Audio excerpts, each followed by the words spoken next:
A couple of weeks ago, Donkey Kong Bananza released to favorable reviews by fans and critics alike. Almost everyone seems to be quite happy with how the game turned out, and overall, I tend to agree. The game features crisp movement, creative powers, fun challenges, varied levels, a surprising climax, and lots of destruction. Smashing through the stages, beating up the baddies, devouring bananas, discovering challenges while digging deeper and deeper. It's just a ton of fun. Overall, I really enjoyed my time with Bananza. And yet I hope that Nintendo never makes a game like this ever again. So in this video, we're going on a journey. We'll punch our way all the way down to the planet's core in a desperate quest for bananas. We'll talk about how Donkey Kong's new design turned out and whether the redesign was necessary. We'll talk about DK's singing sidekick and take a look at how Bananza compares to its spiritual predecessor, Mario Odyssey. We'll chat about shifts in design philosophy and rant about barrels, and in the end, we'll not only reach the root of the bananium, but we'll also understand why I personally think that Bananza is a fantastic game that Nintendo hopefully doesn't repeat soon. Finally, before we punch our way to the planet's core, just one more thing. Due to the nature of this video will spoil the entirety of Donkey Kong Bananza, including the final boss fight. Don't worry, there's not the final boss fight in the background yet, that is just a painting of King Midas. Awesome. My name is Ceave, you're watching Ceave Perspective, a place that hopes to give interesting perspective on great games. This is Donkey Kong Bananza.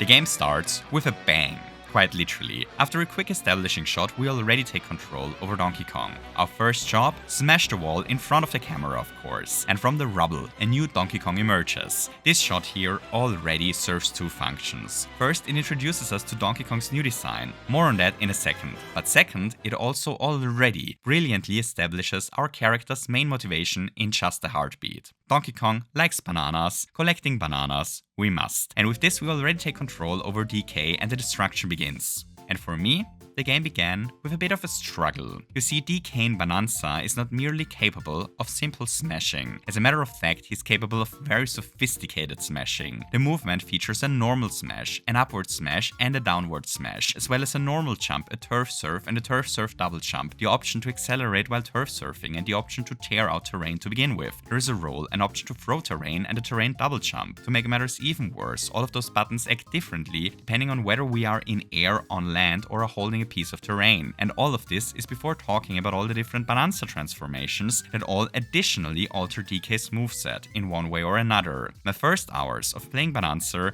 were mainly spent with me getting accustomed with the controls. It took me hours until I eventually got the hang of it. Early on I was just pressing the wrong buttons over and over again. And this kind of raises a question, doesn't it? A question on which I was chewing for the rest of my playthrough. Is it justified that the controls are as complicated as they are? Does the game really gain anything from there being three different smash buttons for upwards smashing, downwards smashing, and simple smash smashing? Is it necessary that there is a button that does nothing but tear out terrain, or that our moveset drastically alters as soon as we start a turf surf? And after having spent an unhealthy amount of hours thinking about nothing but Donkey Kong's moveset, and after really familiarizing myself with the movement tech in the game, the conclusion has come to me that the complex moveset really does add to the game, and similar complexity probably would not have been possible using fewer input options. It is just utter insanity for how much skill expression the movement system allows. There are so many different ways to move around the world, it's really amazing. From tearing out pieces to quickly turf surf on them before jumping off and using the terrain to make a far jump, to quickly rolling before tearing out soft terrain, which we then use to quickly turf jump out of danger only for us to turn around and use this piece of terrain to batter up a stone golem. Our options are just insanely complex. It is pretty rare for Nintendo to craft core systems with so much complexity and such a high skill ceiling. But in my humble opinion, they really nailed the movement in Bananza. It does take a bit of getting used to it, but at least for me, once it clicked, it really clicked. Super Mario Odyssey had one of the best movement systems ever created, and yet I honestly prefer the movement in Bananza. Bananza allows just for so much creative problem solving by the mere act of moving. It's one of the game's greatest strengths. But let's start our journey, shall we? After a short introduction area, we already encounter the game's evil antagonist, the mining company Voidco. Driven by evil urges, our evil enemies steal all our delicious bananium gems to power a mining operation that is heading towards the planet's core. Oh, and no. Even worse, we accidentally end up being sucked into the evil plans by accident and fall into a crater. After exploring the environment for a bit, we encounter a strange rock, strangely called Odd Rock. After saving the Odd Rock from the other evil Odd Rocks, we team up with the rocky fellow and start our chase towards the core of the planet. And with this, the game already introduced us to most of its story, its setting, and established our motivation. The stakes are high, our monkey is hungry, the antagonists are clearly evil, and our objective is it to dig deeper and deeper. It's a simple story told in a simple way while simply not wasting any time telling it. A simple yet effective setup for a DK game that doesn't distract us from all the smashing ahead. Hooray! And with this, we are already heading towards the first huge surprise. At the center of the lagoon layer, we encounter the first Ancient Elder. The Ancient Elders are powerful banana-bearded entities, granting us the power to transform into animals. That is, as long as we help them finding their lost ancient discs. Luckily for us, one of those mystical ancient discs happens to just be lying right beside the Elder. Hoo and Ray, we already unlocked the first Bananza transformation. But before Donkey Kong learns the powerful power of the Kong Bananza, something strange happens. All of a sudden, the Odd Rock is lifted in the air, light streams out of it, and by the power of the music, the Odd Rock is revealed to be someone else. As it turns out, it wasn't an Odd Rock that we befriended before. As a matter of fact, it was.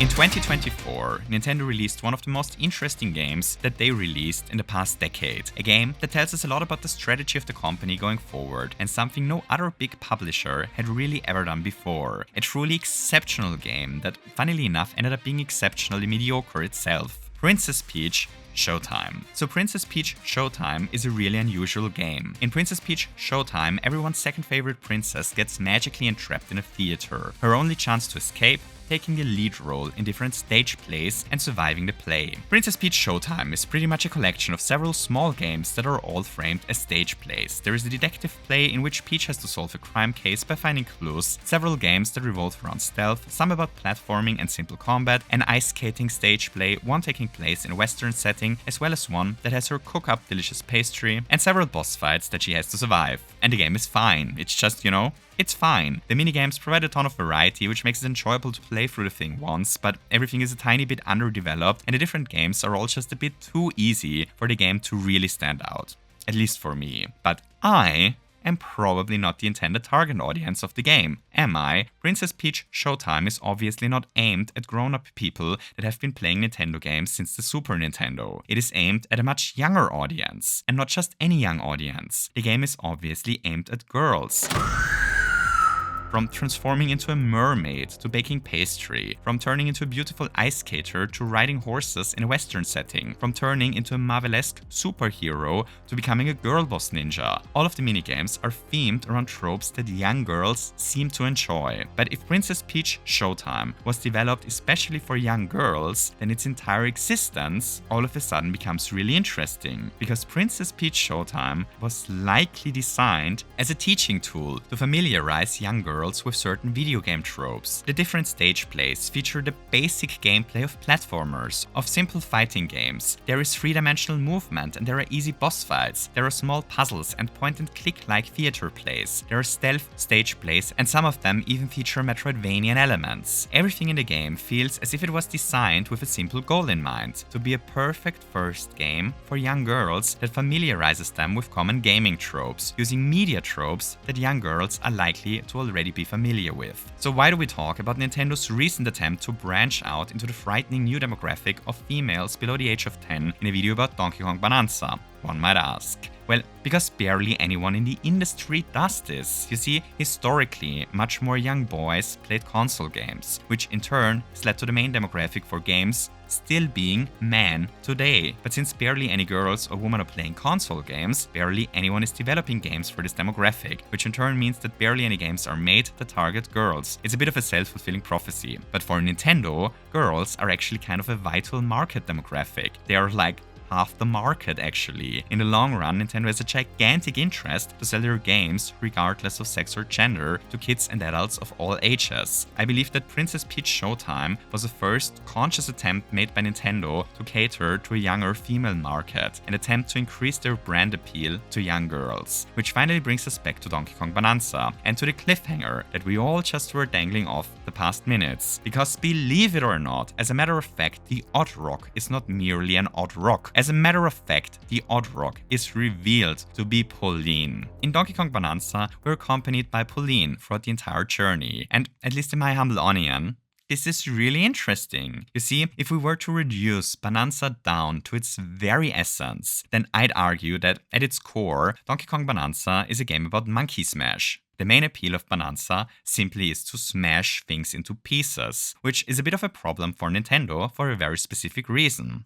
So look, I'm not claiming to be an expert on the psychology of girls, but my suspicion is that young girls see a product about monkey smash and may not immediately connect with the monkey smashing. I do, however, understand young boys a bit better, and my armchair young boy marketing assessment would be that monkey smash is good enough of a premise to sell within this specific demographic. The premise of Bananza is not very attractive to young girls in itself, yet Nintendo seems to be hoping to expand their brands into this new and mysterious market a bit, something that is just obvious when we take a look at Princess Peach Showtime. And fast Pauline enters the picture, Donkey Kong's sidekick, a young girl entrapped in a stone by an evil monkey who wants to abuse her power to sing beautifully, a power she isn't even aware of yet a power powerful enough to grant wishes. Unaware of her beautiful voice and too shy to even publicly sing, she now finds herself in the center of a wondrous adventure, escaping on the back of a gigantic ape which she slowly befriends. You see where I'm heading? Pauline's character, well, she's modeled after a Disney princess, isn't she? There's a bit of Tarzan and Jane in her relationship with Donkey Kong. There is her being turned to stone and her singing. There's the root that grants a wish. There is a bit of the Beauty and the Beast in her befriending an ape. There, are just a couple of Disney tropes mixed into her arc and into her relationship with Donkey Kong. And all of this is before we talk about her design. So maybe that's a me thing, but I just can't help myself. Her entire design reminds me so much of the design of Elsa and Anna in Frozen. There are the big expressive blue eyes with the strong eyeliner that allow her to strongly express her character. There's the small nose and the head that is way too big in relation to the rest of her body that is sitting on a way too small neck. There are the overemphasized red cheeks and the big eyebrows. Heck, Pauline even has freckles at the exact same spots as the Frozen characters do. It's just, yeah, I think Pauline's design deliberately took some inspiration from one of Disney's most successful franchises this decade, and I believe Pauline is deliberately designed to act as an identification figure for younger girls, because Nintendo is consciously trying to break the gender gap between boys and girls when it comes to console games. Cool. So a company is doing company things. But how did the company things translate into the game? Is the game worse because of Pauline's addition, or does Pauline add to the experience? And at least in my humble opinion, Pauline works surprisingly well in the game. Putting Pauline permanently on DK's shoulder is kind of risky. The big danger here would be to make her a morally flawless character that tries to slow Donkey Kong down in his destruction. The game is all about monkey smash. If there were a companion permanently sitting on our shoulders, telling us to be more careful, not to hurt the poor crystals and not to blow everything up, it would become extremely annoying fast. But Pauline in the game is the exact opposite. She cheers the destruction. She giggles when we tear out a chunk of crystal dudes, and she just generally enjoys the destruction as much as we do.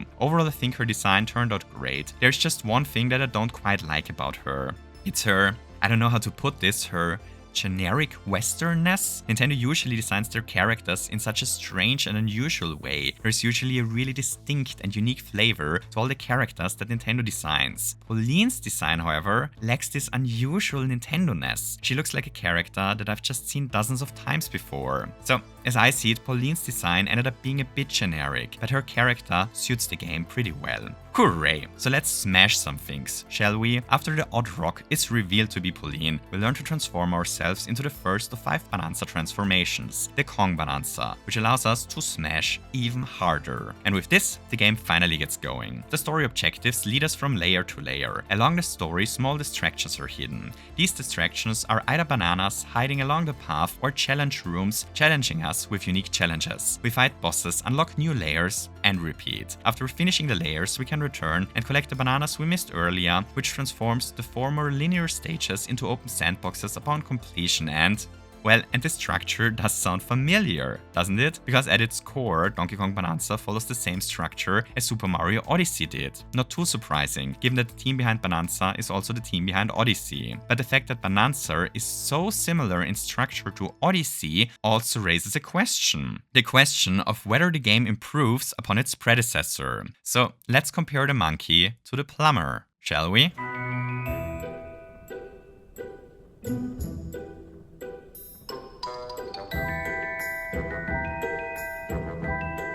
In a certain way, collecting moons in Super Mario Odyssey is the game. Our main objective in every stage is to find enough moons to upgrade our spaceship, which in turn allows us to reach the next stage. There are tons of bosses and story missions hidden in all the kingdoms, but none of them are required to proceed. The only thing that we truly require are the moons. In Super Mario Odyssey, moons are the currency with which we pay for game progression. And that is really interesting, because the bananas in Donkey Kong Bananza fulfill an entirely different role. Even though the bananas are required in pretty much the same way in Bananza as moons were in Odyssey, the function of those bananas is the complete opposite. You see, in Donkey Kong Bananza, every single banana is optional. Not a single banana needs to be devoured to reach the final boss fight. While Odyssey tied game progression to the moons, Bananza's game progression is actually locked behind the story missions. And this makes a ton of sense, doesn't it? It was always a bit weird that it was possible to leave Odyssey stages without ever solving the problem of the region, or that it was possible to solve all problems of the area while still lacking the moons to proceed. It makes much more sense to lock in-game progression behind actually beating the story sequences in the game. Bananza's structure just makes a lot more sense than the approach that Mario Odyssey took. But this change in structure left Bananza with a bit of a weird problem. If bananas aren't required to proceed in the game, then why collect them at all? What is our reward for excessive banana munching? And the solution that Nintendo found to this problem is obviously the skill tree. Every 5 bananas that we devour unlocks a skill point that we can spend to unlock one of many abilities. And this is where things become interesting, because I really do not like Bananza's skill tree. And yet I'm glad that it is there. So to understand my conflicting feelings, we first have to have a chat about skill trees themselves. So let's talk about skill trees. Skill trees don't exactly have the best reputation. The two big accusations that skill trees face: well, first, they create an artificial feeling of progression. Progression in a game is something that is enjoyable in itself. So enjoyable, as a matter of fact, that many of the most popular games out there are mainly built around the feeling of progression instead of actual gameplay. The second accusation: well, skill trees often artificially limit a player's moveset. Instead of starting the game having access to the full moveset that the developers developed, many of the most interesting abilities are deliberately deactivated at the start of the game. We now have to actually work towards unlocking those skills again in a skill tree, lulling us in a numb feeling of progression, instead of just allowing us to play the entire game using the best moveset from the start. Alright, so the worst skill trees in gaming are usually skill trees that don't allow for serious choices and don't offer choices that really change how we interact with the game, but are instead just arbitrary systems of progression that hide core features behind progression systems with the goal to keep us playing via a slow trickle of meaningless rewards. And this is where things become interesting, because if we take a look at the skill tree in Bananza with this in mind, then Bananza's skill tree is horrible, isn't it? Most of the skills in Bananza just unlock features that should have been part of DK's core moveset. Things like higher sonar range, shorter transformation belly drummings, the turf jump ground attack, or turf surf water surfing. All those things just should have been part of DK's core moveset. The same is true for many of the Bananza enhancing skills, like gliding longer in the air as an ostrich or the egg bombs. Even worse, most of the skill points actually improve the different Bananza abilities, but the Bananza abilities are on a timer. They themselves are not permanent, meaning that half the skill tree is dedicated to permanently upgrading temporary power-ups, which is not only a bit boring, it also makes it impossible to commit to a certain build. You know, there is no real point in, for example, committing to a zebra Bananza build, because we can only play a fraction of our overall time as a zebra. And even if we unlock every single zebra ability, the zebra still isn't great in any situations that weren't directly designed for it to begin with. In short, the entire skill tree is arbitrary, it doesn't really allow any kind of build diversity, and it even hides core features of Donkey Kong's moveset behind behind arbitrary restrictions, just to give us a hollow feeling of progression while playing. And yet I'm still really happy that the skill tree is in the game. So how is that? Well, to understand that, we have to quickly dive into the very foundation of what a game even is and why we play it. For every single task in a game, there are two questions that we can ask about it. First, we can ask what we have to do. It might be to punch an especially filthy boss, it might be to platform over an especially large chasm, it might be to smash down exceptionally deep, or anything really. The one question that we can ask about every task in every game is what it is that we are actually doing. However, there is another question that we can ask, and this question is why we are doing the task. Why do we want to defeat the boss? Why do we want to platform to the other side of the chasm? Why do we want to smash the ground? Completely separated from the question of what we're doing, there's also the question of why we're doing this. And this is where things become interesting, because at least in my humble opinion, most Western game developers got really good at answering the why question. Traditional Western AAA games just figured out how to stack systems of rewards on top of various systems of progression to give us the feeling that our actions within the game's system are truly meaningful. But while many of those games are really good at answering the question why we play them, many of them aren't that exceptional when it comes to the question of what it is that we're actually doing in the game. Many games are better at giving us reasons why we want to engage with the gameplay than they are at giving us actual gameplay. The most absurd example for a game that feels incredibly addictive to play while featuring no gameplay at all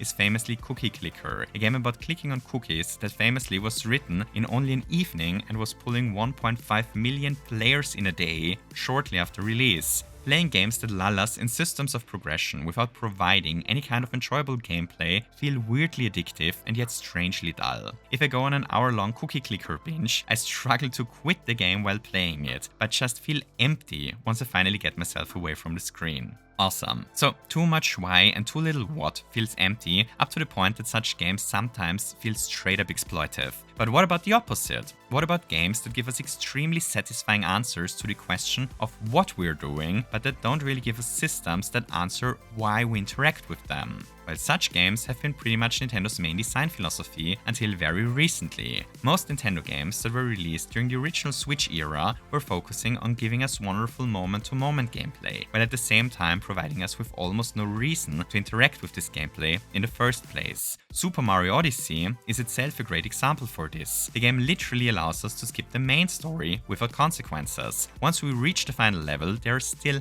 hundreds of moons in the game, and while we can still collect them, there is no system in the game that even rewards collecting those moons in any way anymore. For the past decade, Nintendo often approached their games with a mindset that the most important part of a game is what we do, sometimes completely ignoring the question of why we do it. But that's just kind of a weird way to look at the whole thing. The same way that a game feels empty if it only focuses on the question of why we play, it is also lacking if it only provides a what. For most games, the correct mindset is to look at those things as two extremes that need to be brought into balance. A great game features great gameplay while also providing us with reasons on why we want to engage with this gameplay. We need intrinsic and extrinsic motivation. But what has all of this to do with bananas? Well, in Bananza, Nintendo finally gave up. The skill tree is obviously an extrinsic reason-giving system, the first real one that they designed in a long time. And this simple little challenge just changed how I approach the game. The mere fact that collecting bananas is now embedded within a system of character progression just made collecting bananas so much more enjoyable for me.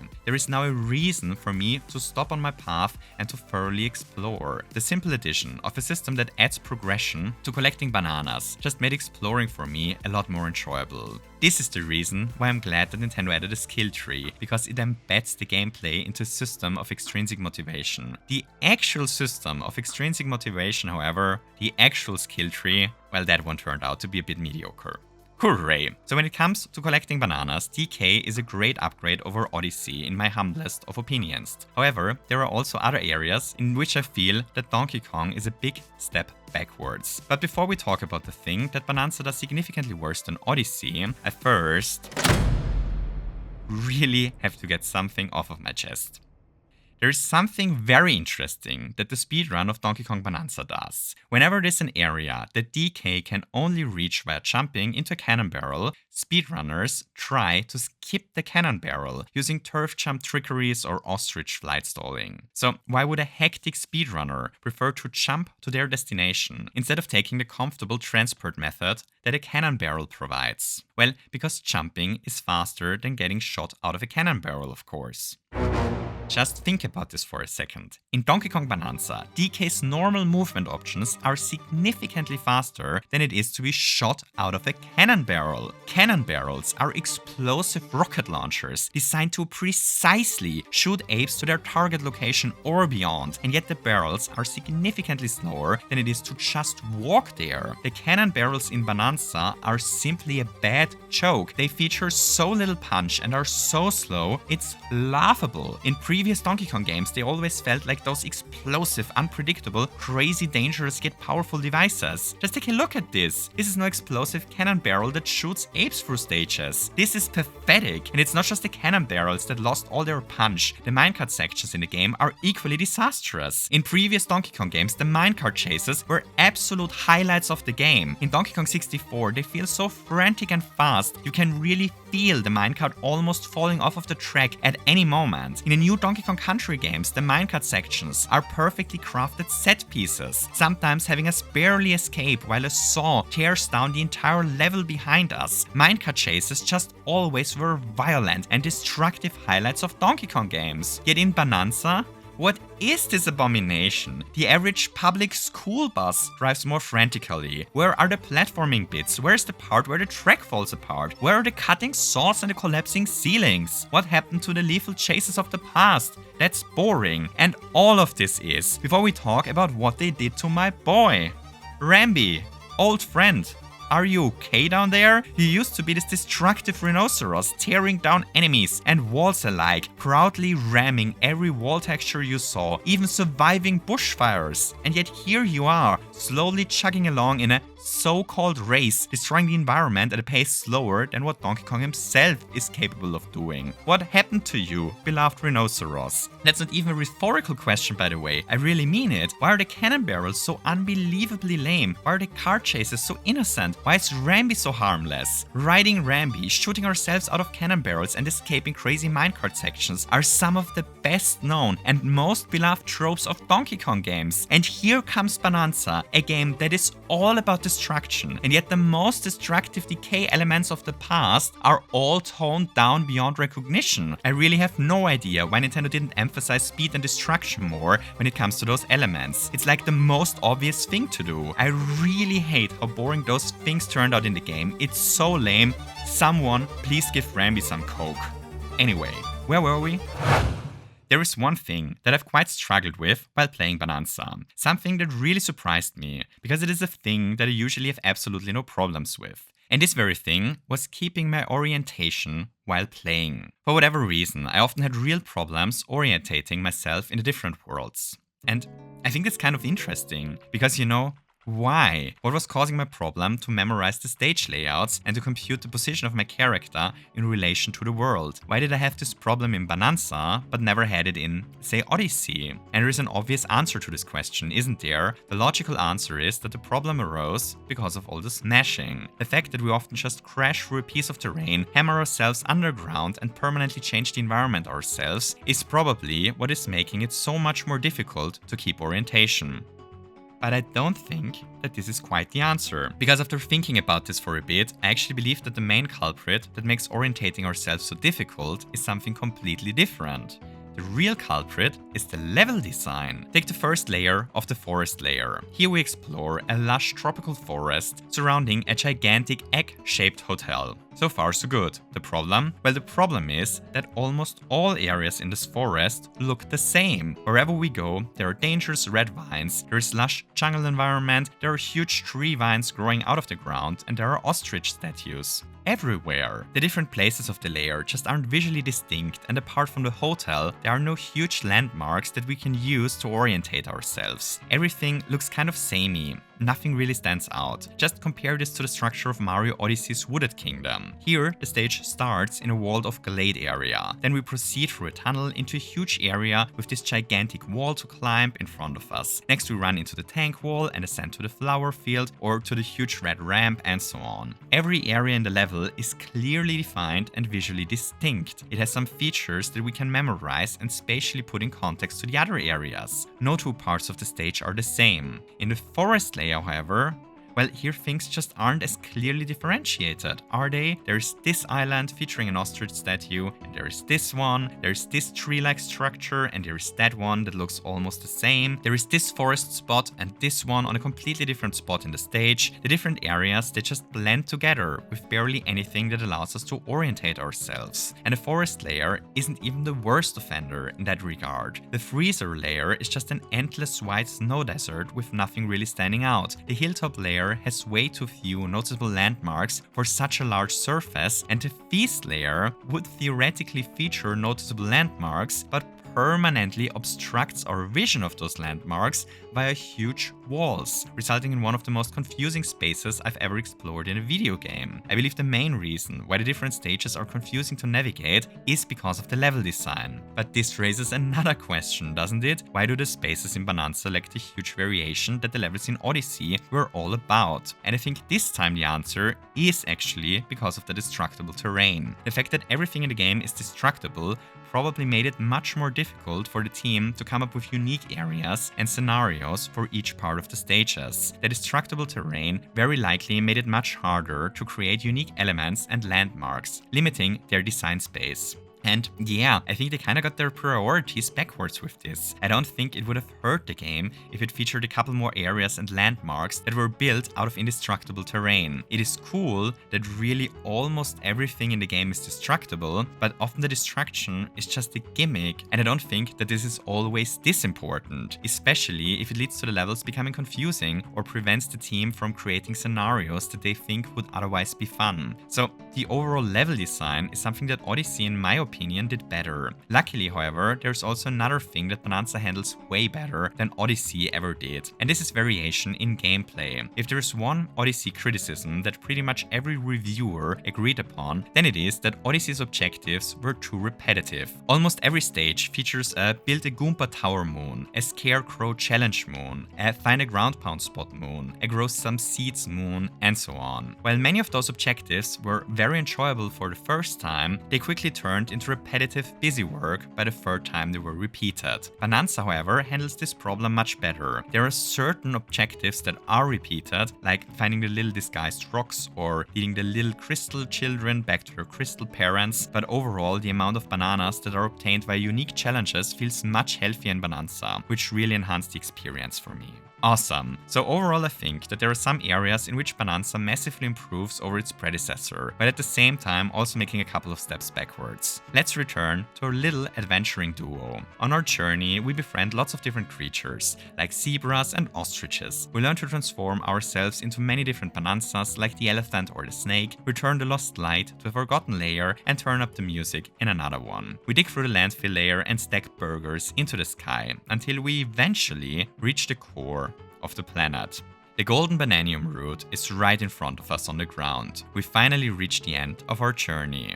But we're not alone. Oh and no, the evil president of the Void Co, fittingly named Void Kong, has reached the core as well. And thus, it comes to a fight. We punch, we claw, we throw terrain, we dodge attacks, and slowly, we punch the little guy down. Hooray! Our great adversary is defeated. The wish-fulfilling root is right in front of us. We did it. We can wish to return home with all the bananas in the world. But before we roll the credits, there's still one more thing that we have to chat about. We still have to talk about Donkey Kong's redesign, the rebranding of the Donkey Kong universe, and whether Nintendo stuck the landing with it.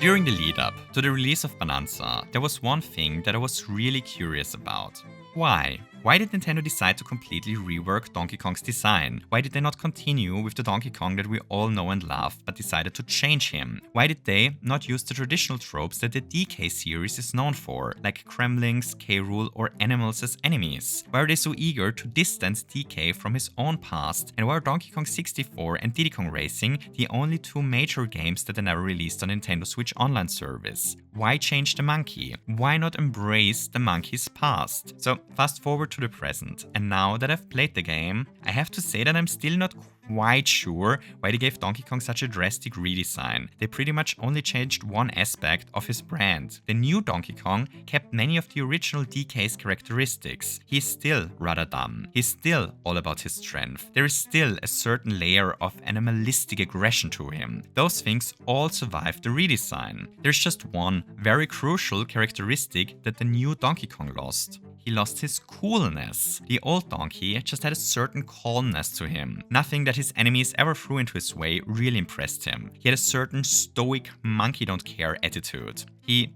was just cool. The new DK, however, he doesn't exactly keep his cool at all the times, does he? He's extremely expressive and shows strong emotions, even over the smallest of things. So what replaced Donkey's infinite monkey coolness? Well, childlike curiosity. The new Donkey Kong feels much younger than his older design. The original DK was certainly a fully grown-up ape. The new one, however, gives off monkey preschool vibes. But not only does he feel younger, he also feels much more receptive and curious about his environment. He cares about what is happening. My best guess for why they decided to redesign DK is that his old design might not have worked with Pauline's character. So what's my monkey redesign verdict? Well, it's an okay from me. I don't prefer the new design, but I also don't hate it. It's fine. It's fine. I just hope that we still get a new Donkey Kong Country game using the original Donkey Kong design at some point. So I'm not entirely sure why Nintendo decided to redesign Donkey Kong, but after having played the game, I'm sure about something else. Namely, that Nintendo is not merely a game developer.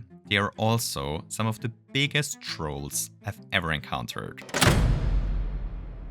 The reveal of Donkey Kong Bananza during the Nintendo Switch 2 reveal was really interesting, because at this reveal, they actually hid Pauline from us. All that they showed us was DK running around with an odd rock on his back. They didn't tell us about Pauline, and they didn't tell us about the Bananza transformations. So I found it really interesting that they did this, because the Switch 2 reveal is probably the most public attention any Nintendo marketing event gets this decade. There is just nothing that produces so much hype and that so many people follow as the reveal of a new console, and yet they deliberately decided to undersell their biggest new game during this event. They deliberately made the game look less exciting than it actually is, and it wasn't even the only time that they did this. Fast forward a couple of months and they dropped the big reveal trailer that actually told us about Pauline and the Bananzas. Here, they actually set us up for the next surprise. You see, during this direct, they almost exclusively showed us stages up to the junction, and only Bananzas that we unlock until then. Here's the thing, before we reach this spot, we actually defeat the other two evil Void Kokongs once, and in the junction we are actually heading towards a fight against our main antagonist. It's not unreasonable to wonder if this is actually the end of the game here. After all, we defeated the other evil monkeys, we encountered everything that was shown in the promotional material, and now we chase the big bad evil ape all over the previous layers. They deliberately set us up to make us wonder if this here is already the end of the game, which it obviously is not. It's not even the halfway point yet. They deliberately set us up for a surprise. And a bit later, we're in for yet another surprise. You see, Void Kong was not the actual final boss of the game. As a matter of fact, we aren't even remotely finished with our playthrough yet. Nintendo is about to take us on quite a roller coaster ride. But one thing after the other. After defeating Void Kong, all of a sudden the Banandium root comes alive. We see a gigantic green face, and suddenly K. Rool appears out of nowhere. He swings his fist towards Void Kong and punches our previous adversary out of the scene and with it out of the entire rest of the game. They pull a K rule out of nowhere. The twist is so unexpected, I honestly felt like they rickrolled me or K-ruled me or whatever. K-rule just happened to be entrapped in the planet core. He even asks where all his good-for-nothing Kremlings are. Just as we were thinking that we actually beat the game,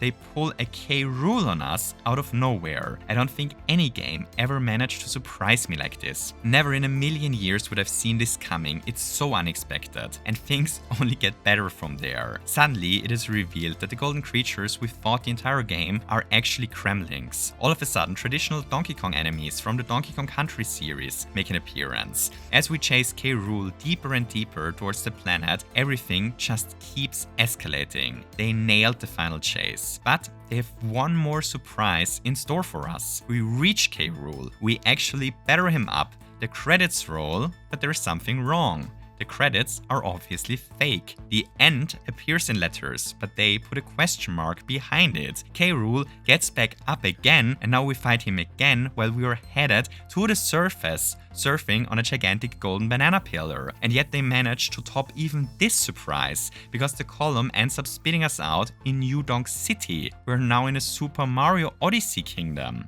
K. Rool uses his banana powers and causes the entire city to transcend into chaos. There's a brilliant chase sequence in which we head towards the actual final boss fight, and then the final boss fight is really no joke. Beating K. Rool here is difficult on a casual playthrough. The first time I beat him, it took me well over a dozen tries until the crocodile finally was defeated. It is a really well-made fight, and only after beating K. Rool here do the actual credits roll. Donkey Kong Bananza just nails its ending sequence. It's such a roller coaster of surprises stacked upon surprises, and whenever we think they are done, they add one on top of it. They planned this surprise so carefully, it is truly brilliant. So, at the end of the video about Donkey Kong 64, I argued that I understand why Nintendo may feel the wish to develop the Donkey Kong franchise into new directions, and that I get why certain tropes that were fun in Donkey Kong 64 aren't really an option for modern Nintendo. But I was hoping that Nintendo won't try to further move away from DK's past, but that they instead embrace Donkey Kong's history in all its silliness and weird glory. Because no matter what they do, K. Rool, the Kremlings, and many of the other tropes that Rare developed are forever part of Donkey Kong's DNA. I was hoping that Bananza ends up being closer to Donkey Kong's past than the promotional material had us believe. But never, in 100 years, would I have guessed that they go so all in with this idea. It's such a brilliant twist. The setup of the game allows them to do whatever they want with the new Donkey Kong, but just when we all think that they changed the series for good, they pull out Donkey Kong's past for a glorious climax. I love it. I think they treated the IP wonderfully here. The ending sequence wonderfully consolidates the Donkey Kong that Rare developed, the Donkey Kong that Retro worked on, and the new Donkey Kong that Nintendo came up with into a wonderful cohesive whole. It's an appreciation of episodes of all of Donkey Kong's history, but at the same time developing the brand forward. Exactly what I was hooking that they would do. I just hope that we can now finally get Donkey Kong 64 on the Switch Online service, and I promise then I'll shut up about it forever for 4 years. Hooray! And with this, Donkey Kong Bananza comes to a wonderful end. But we aren't quite finished yet. You see, at the beginning of the video, I mentioned that I very much enjoyed Donkey Kong Bananza, but that I nonetheless hope that Nintendo never makes a game like this again. So why would I say this?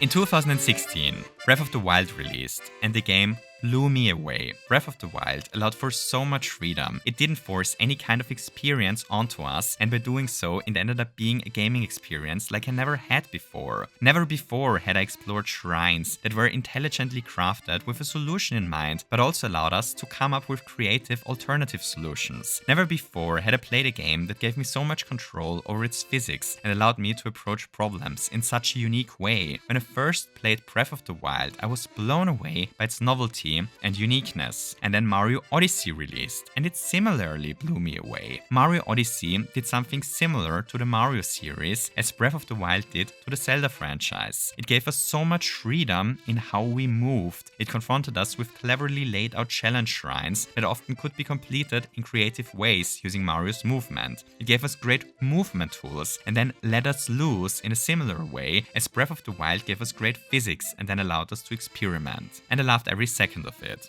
And then Nintendo released Tears of the Kingdom, and in many ways, the game was a straight improvement over Breath of the Wild. There is more to do in it, the physics manipulation is even crazier, there is a second map to explore and a better story to experience. And yet, while I really enjoyed my time with Tears of the Kingdom, it didn't blow me away in the same way as Breath of the Wild did before. And it is kind of obvious why this is the case, isn't it? The game felt as if I had played it before. The novelty that made Breath of the Wild so special just wasn't there anymore. It felt like a repeat of Breath of the Wild, not like an evolution, which already brings us to Bananza. So check this out. In the freezer layer, there's a rather interesting challenge room. A challenge room that really got me thinking. Here, ice is falling from the ceiling. Our job is it to punch a path into the terrain that makes it possible for the ice to roll down and to land in containers. And thus, I began to punch my way up there, slowly guiding the ice to its final destination. When all of a sudden, I had a strange feeling. The feeling that I had done this before.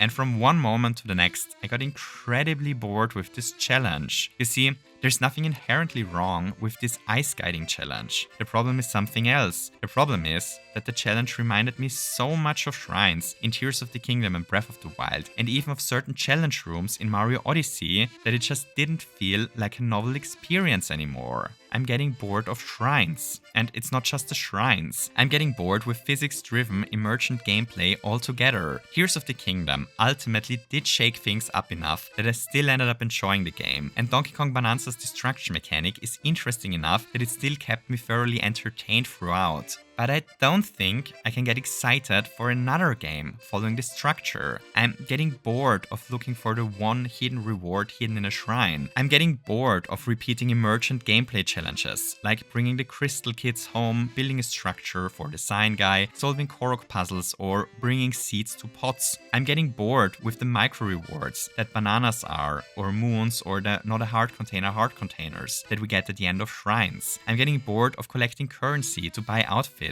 or of exploring Nintendo's specific type of open world. I just don't think this formula is capable of carrying another game for me. After a decade of Mario, Donkey Kong and Zelda games that all follow this predictable formula, I'm craving for something new.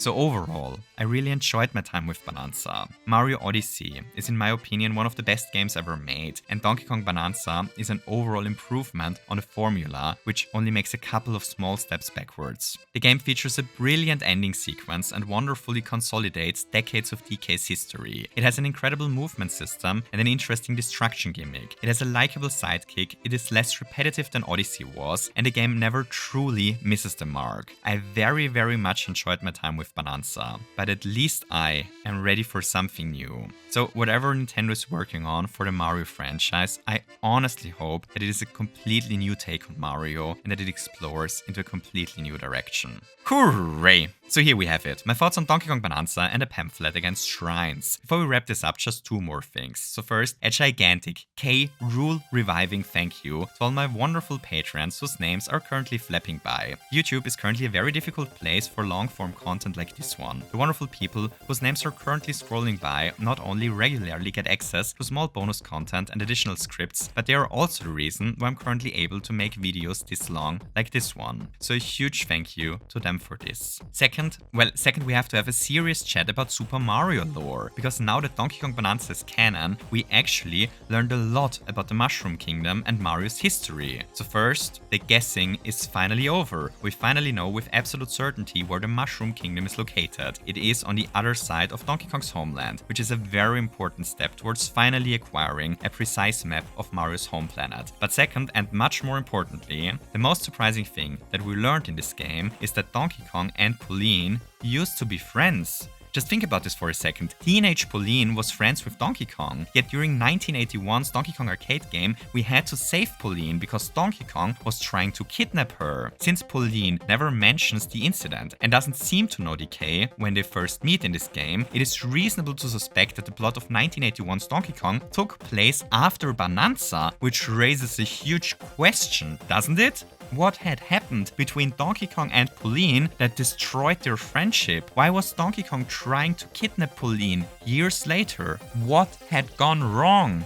Well, we do not know it yet, but I'm very much looking forward to all your theories in the comments. Awesome, so thank you so much for watching. I hope you enjoyed this video. If you did, don't forget to monkey smash that like button and maybe you want to subscribe as well. Finally, if you really loved the video and want to help content like this survive on the platform, then there is also the option to support the channel via Patreon. Thank you so much for watching and until next time, lots of hugs.